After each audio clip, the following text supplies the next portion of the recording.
গ্রামীণ সহজ সরল পদ্ধতিতে মটরশুঁটি দিয়ে আজকে আপনাদের দেশি মুরগি দিয়ে বিরিয়ানি রান্না করে দেখাবো। মাশাআল্লাহ, আলহামদুলিল্লাহ, খেতে কিন্তু অসম্ভব মজা হয়। কম মশলা দিয়ে বানিয়ে নিতে পারেন এভাবে মজাদার তেহারি।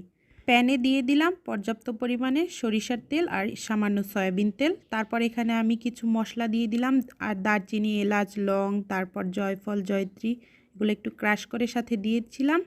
তারপর দিয়ে দিলাম মাংস, তার উপরে দিয়ে দিলাম লবণ। আপনারা চাইলে জয়ফল, জয়ত্রী হাতের কাছে না থাকলে সামান্য না দিলেও পারেন, আর একটু স্মেল আসার জন্য দিলে ভালো হয়। এখন সেখানে দিয়ে দিলাম কিছু কাঁচামরিচ, আর দিয়ে দিলাম কাঁচা পেঁয়াজ সামান্য, আর পেঁয়াজ বেরেস্তা করে কিছু উঠিয়ে রেখেছি আর কিছু হালকা রেখে সেই সাথে মাংসটা ভালো করে কষি, আর দিয়ে দিলাম সামান্য আমার জিরা গুঁড়ো, তারপর দিয়েছি জিরা ধনিয়ার গুঁড়ো, সেই সাথে হাতে বানানো তেহারির মশলা। কিছুক্ষণ কষিয়ে তারপর দিয়ে দিলাম আমি সামান্য চিনি। এটা কিন্তু মাংসের ব্যালেন্সটা রাখে, মিষ্টি হবে না, জাস্ট খেতে অসাধারণ হবে। তারপর ভালো কিছুক্ষণ কষিয়ে তারপর দিয়ে দিলাম পানি। তারপর আবারও কিছুক্ষণ কষিয়ে দিয়ে দিলাম বাদামটা। এখানে বাদাম পেস্ট আছে আমার, চীনা বাদামটা আমি পেস্ট করে নিয়েছি। হাতের কাছে থাকলে আপনারা 2-3 আইটেম বাদামও দিতে পারেন। তারপর দিয়ে দিলাম দুধটা কিন্তু অবশ্যই দিবেন, তাহলে খেতে কিন্তু অনেক মজা হয়। তারপর দিয়ে দিলাম আমি এখানে মটরশুঁটিটা দিয়ে ভালোভাবে কিছুক্ষণ কষিয়ে নিলাম। তারপর একেবারে ঝোলটা টেনে আসলে দিয়ে দেব কিছু আলুটাও এখন ভালোভাবে কষিয়ে নিব।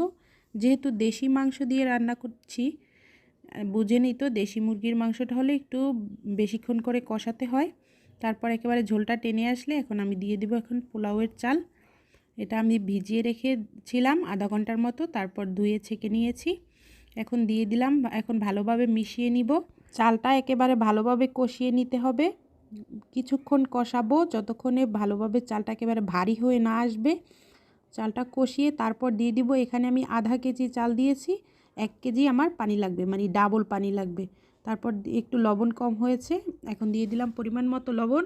আর পানিটার আর একটা টিপস শেয়ার করি, যখন দেখবেন পোলাওয়ের পানি চেখে দেখবেন, যদি ওটা পারফেক্ট হয় লবণ, তাহলে ভাববেন আপনার বিরিয়ানি বা তেহারি যেটাই রান্না করেন, পোলাও, এটার লবণটাও কিন্তু পারফেক্ট হবে। আর যদি পানিতে লবণটা কম থাকে, পানিটা টেস্ট করে দেখলে তখন ভাববেন যে আর একটু লবণ দেওয়া প্রয়োজন, তাহলে দিয়ে নেবেন।